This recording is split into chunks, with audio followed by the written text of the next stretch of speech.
Men Normirzayeva Dilbar 1984-yilda Qashqadaryo viloyati Sharsabz tumani Miraki MFY Oybek 61-uyda tug'ilganman.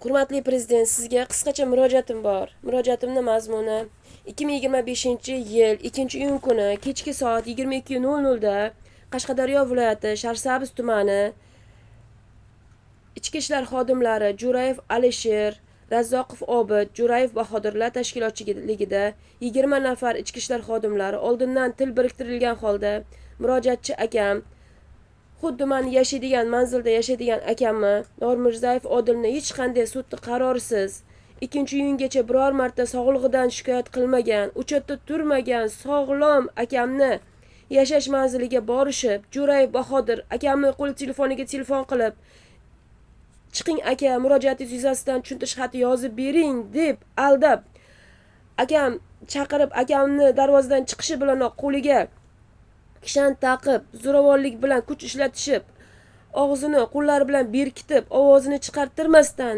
oyoq yalang holida uydagilarga hech qanday ma'lumot bermasdan 4 nafar voyaga yetmagan farzandlarni ko'z o'ngida Konstitutsiyamizda 27-moddasiga zid ravishda Kitob tuman 2-sonli asab ruhiy kasalliklar shifoxonasiga aqlan sog'lom, tadbirkor, O'zLidep siyosiy partiyasi a'zosi akam Normirzayev Odilni joylashtirishgan.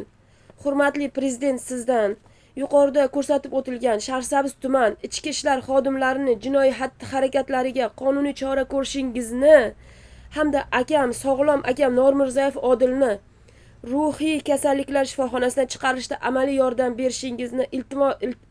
yordam berishingizni va fuqaro Normirzayev Odilga prezident kafilligini berishingizni iltimos qilib so'rayman. Hurmatli prezident, jinoyat sodir qilishyapti bu ichki ishlar xodimlari. Akam bir ahvolda men 2-iyundan beri mana shu kungacha sog'lom akamni ushlab o'tirishibdi. Iltimos yordam bering prezident. Sizdan o'tinib so'rayman. Men Normirzayeva Dilbar Sharsabz tumanida tug'ilganman. Prezident, iltimos sizdan yordam bering akamga. Akam sog'lom, 4 nafar farzandi ko'z tikib o'tiribdi otasiga. Otasini mana shunaqa qilib mansabdor shaxslar hammasi til biriktirib jinoyat sodir qilishmoqda. Iltimos prezident, sizdan yordam so'rayman. Iltimos yordam bering, hurmatli O'zbekiston ahli, O'zbekistondagi yuristlar, advokatlar, iltimos yordam beringlar akamga, akam Normirzayev Odilga. Biz advokat tayinlaymiz desak, advokatga berishga bizning imkoniyatimiz yo'q. 5 million, 6 millionlab pul so'rashyapti advokatlar. Unaqa berishga imkoniyatimiz yo'q.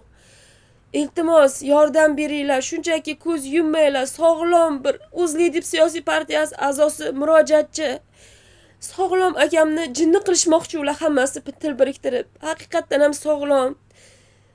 Jinni odam tadbirkor bo'la olmaydi. Sog'lom akamni jinni qilishmoqchi. Hurmatli prezident, hurmatli O'zbekiston ahli, iltimos meni murojaatimni yerda qoldirmanglar, yordam beringlar akamga. Akam shunchaki sog'lom bir O'zbekiston fuqarosi, jinni bo'lib ketishga yo'l qo'ymanglar. Iltimos sizlardan, iltimos qilib so'rayman. Hurmatli O'zbekiston ahli, hurmatli prezident. Siz Konstitutsiyaning 108-moddasida qasamyod qilgansiz. O'zbekiston fuqarosi respublikadagi barcha fuqarolarning huquq va daxlsiz erkinliklariga men kafolatlayman deb siz qasamyod qilgansiz.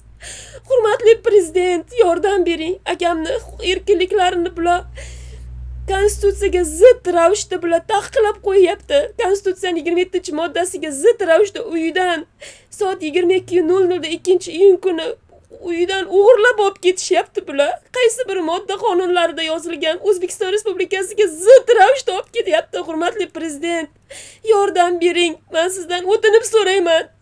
Iltimos sizdan yordam bering. Akamni chiqarib bering. Sog'lom akamni, ruhan sog'lom akamni jinni bo'lib ketishiga yo'l qo'ymang. 4 nafar farzandini taqdiri, o'zini bir insonni taqdiri. Biz mana Normirzayeva Dilbar, Normirzayeva Dilafruz, Normirzayev Obidjon hammamizni tinchimiz yo'q. 2-iyundan beri halovatimiz yo'q. Biz bormagan joyimiz, murojaat qilmagan tashkilotchimiz qolmadi. Hamma joyga bordik. Prezident Respublikasi xalq qabulxonasigacha ham bordik. Hech bizning muammoimiz hal bo'lmayapti. Iltimos yordam beringlar bizga. Iltimos sizlardan.